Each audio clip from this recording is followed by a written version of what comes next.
प्रेक्षकांनो, आज तुमचं हसून हसून पोट दुखेल इतकं भारी दाखवलंय. थोडासाही व्हिडिओ स्किप करू नका. सुशीलाबाई अर्ध्या रात्री जेवायला म्हणून उठल्यात. त्यांच्या पोटात कावळे कावकाव करताय आणि जेवण वाढून घेताना इतकी बडबड करत असतात. त्या काठवडीची पोरगी मेली, तिच्या पायी धड जेवणही गेलं नाही मला. बाई, माझ्या छबीच्या हातची भाजी. सुशीले, पटकन 2 घास खाऊन घे. त्यांनी इतकं पटापटा सगळं वाढून घेतलंय आणि सारख्या खातायत. आता इकडे पिंकीला काही झोप येत नसते, पण सुशीलाबाईंना जेवण टेस्टी लागत असतं. निरी म्हणत असते, काय झालं दिदे, एकूण तिकडे का करतीयस वळवळ? जिजूची आठवण येते का तुला? पिंकी म्हणते, काय चाललंय निरे, चावटपणा तुझा. निरी म्हणते, अगं तुझं काय चाललंय, या कुशीहून त्या कुशीवर करतेस, झोप येत नाहीये का तुला? दाजींशिवाय झोप लागत नाहीये वाटतं तुला, जाऊ का मी मितालीच्या खोलीत? पिंकी म्हणते, तसं नाही ग निरे, पण माझ्यामुळे ना सासूबाई उपाशी राहिल्या ग, त्याच्यामुळे मला झोपच येत नाहीये. त्या बिचाऱ्या तशाच झोपल्या असतील, पण सासूबाई दाबून खाऊ लागल्या इकडे. बरं, ते एवढ्या फास्ट खात असतात की पटापट त्यांना कोंबायचं पडलंय पोटात, पण आता खाता खाता चांगलाच ठसका लागला. बरं, ती चित्र पण आली तिथे. चित्र म्हणते, आईसाहेब तुम्ही इथे? सुशीलाबाई आधी ते ताट झाकतात. बरं, ते झाकता झाकता पदराखाली खाली सांडतात दणकन. आता ती पिंकी म्हणते, अरे बापरे, किचन मधून काहीतरी आवाज आला. निरी म्हणते, अगं मांजर असेल ग दिदे, तू दाजीना भेटायला तर नाही ना चाललीस? पिंकी म्हणते, नाही ग बाई. मग निरी म्हणते, झोप, काही नाही, मांजर असेल. पिंकी झोपलीये शांत, पण आता इकडे चित्रा खूप मजा घेते सुशीलाबाईंची. चित्रा म्हणते, उपाशी पोटी ढेकर येतात का तुम्हाला? सुशीलाबाईंनी जस्ट पाणी पिलेलं असतं म्हणून ढेकर येत असतात त्यांना. त्या चित्राला म्हणतात, हळू हळू बोल. मग ही नुसती ओठ हलवत असते. मग सुशीलाबाई म्हणतात, ऐकू येईल एवढं तर बोलशील की नाही? आता चित्रा म्हणते, तुम्हीच तर म्हणल्या ना हळू बोल म्हणून. झालं का तुमचं जेवण करून सासूबाई? नाही, मला माहितीये तुम्ही नाही उपाशी राहू शकत. अहो, मी कोणाला काहीच सांगणार नाही. हाना अजून हाना. ती आता हसायला लागते मोठ्याने. सुशीलाबाई म्हणतात, ए हाना काय, पिदी काय असते, माझं ताट नाहीये ते. चित्रा आणखीन मजा घेते आणि म्हणते, अच्छा तुमचं ताट नाहीये का? मला काय वाटतं मांजरच आली असेल, तिनं ताट वाढून घेतलं असेल आणि जेवण करून निघून गेली असेल. पण अहो, मला ना घशाखाली इतकी कोरड पडली होती मी पाणी ठेवायचंच विसरून गेले, म्हणून मी इथं आले. मी पाणी. आता सुशीलाबाई म्हणतात, किती बडबड करशील चित्रे, पाणी पिणं.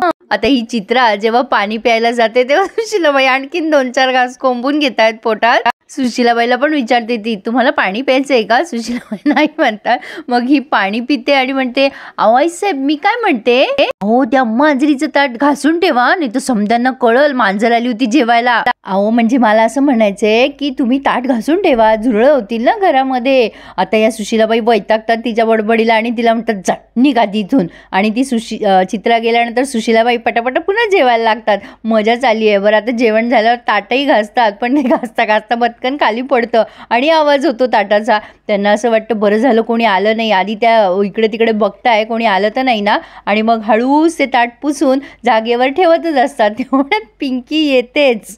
सुशीलाबाई तिला बघून एवढ्या घाबरतात की विचारूच नका. पिंकी म्हणते, काय झालं सासूबाई, पेट में उंदीर दौड़ रहे होंगे है ना?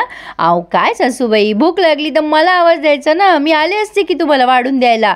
अलगे सुशीलाबाई म्हणतात, काही गरज नाहीये. कोण म्हणलं मला भूक लागली म्हणून? मी काय जेवायला आले नव्हते, मला पाणी प्यायचं होतं ना म्हणून आले होते मी. आता पिंकी म्हणते, ताटातून पाणी पिणार होत्या काय? सुशीलाबाई म्हणतात, ताटात नाही, मी ते पाहिलं, वली ताटली तिथं ठेवली होती, भांडे खराब नाही होणार का? पिंकी म्हणते, बरं मी बघते सासूबाई ते सगळं, तुम्ही आधी जेवून घ्या बरं, माझ्यावरचा राग अन्नावर नका काढू बरं. सुशीलाबाई म्हणतात, काही गरज नाहीये, मला काही जेवायचं नाहीये. पिंकी म्हणते, अहो असं काय करता, तुमच्या आवडीची भाजी केली आहे ना, पनीर भुर्जी. सुशीलाबाई म्हणतात, कुठे दिसलीच नाही मला. नाही मला काही नको आहे, बुकबिक काही नाहीये मला. आता लगेच त्या निघालेल्या असतात. पिंकी त्यांच्या मागे मागे करते, ऐका माझं सासूबाई ऐका. आता तेवढ्यात युवराज येतो खाली आणि म्हणतो, काय करताय तुम्ही दोघी किचनमध्ये? सुशीलाबाई म्हणतात, काही नाही रे, मी पाणी प्यायला आले होते किचनमध्ये, साहेब नाहीये ना, मग झोपच लागत नाहीये मला, म्हणून म्हटलं पाणी प्याव. मग पिंकी म्हणते, बघा बरं कशी लागेल झोप. अहो सारखे विचार करताय तुम्ही, मग कशी उपाशी पोटी झोप लागेल, कशी लागेल? धनी तुम्ही यांना जेवू घाला बरं, सांगा बरं तुम्ही. आता युवराज म्हणतो, असं कसं आईसाहेब, जेवण का करत नाहीये तुम्ही? मग तुम्ही ताट वाढा बरं सरपंचबाई, मी जेवू घालतो आईसाहेबांना. सुशीलाबाईची इतकी मजा आली आहे. अरे नको ना, अरे म्हणजे जेवण नको रे, मला जेवण नाही गोड लागणार रे. युवराज युवराज म्हणतो, अहो आईसाहेब तुम्हाला जेवल्याशिवाय झोप येत नाही, आम्हाला माहिती आहे, त्या ढेकर देत असतात. युवराज म्हणतो, जा ना सरपंच बाई लवकर. सुशीलाबाई म्हणतात, आता नाही जाणार. अरे ऐक ना लेका, अरे नाही एवढ्या उशिरा नाही जेवण जात रे मला. अरे ऐकशील का तू, अरे खरंच नको मला आता, ऐका ना. ताट बघून म्हणतात, अरे बापरे इतकं नाही जाणार मला. युवराज म्हणतो, असं काय करता आईसाहेब, जेवा ना. असं नाही करायचं बरं, जेवायचं माझ्या हाताने मी भरवल आता तुम्हाला. युवराज एक एक एक एक घास त्यांना खाऊ घालत असतो. सुशीलाबाई कसं नाही म्हणणार मुलाच्या प्रेमाला. पिंकी म्हणते, आता कसं बरं वाटतंय बघा.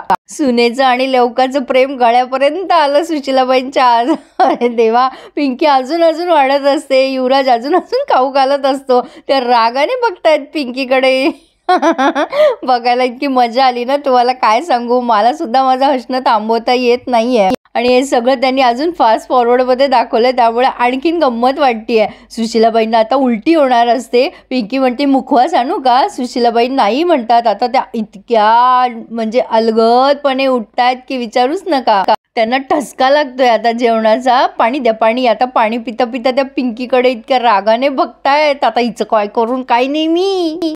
प्रेक्षकांना आवडतोय ना बघायला रिव्ह्यू, मग एखादा लाईक करायला प्लीज विसरू नका. सुशीलाबाई युवराजला म्हणतात, भास भास झाला माझा, आता येते मी. आता त्यांना वर पायऱ्या चढणं सुद्धा कठीण झालंय. त्या आता चढता चढता म्हणतात, पोट फुटून मरते वाटते मी आता, असंच वाटतंय. इकडे पिंकी युवराजची मजा घेतीये. काय मग धनी, सब कुछ ओके आहे ना. बरं झालं बाई सासूबाई जेवल्या. आता युवराज चिडतो आणि तिथेच झोपून जातो सोफ्यावर. पिंकी त्याला म्हणत असते, काय धनी, अहो इथे नका झोपू, तिकडे झोपा ना त्या पांढऱ्या पालीच्या रूम मध्ये, इथे मच्छर रोमांस करतील ना तुमच्या बरोबर. आता युवराज खूप चिडतो आणि म्हणते, हे हसताय ना, मजा येते ना तुम्हाला. बायको आहे का शिक्षा आहे कोणास ठाऊक.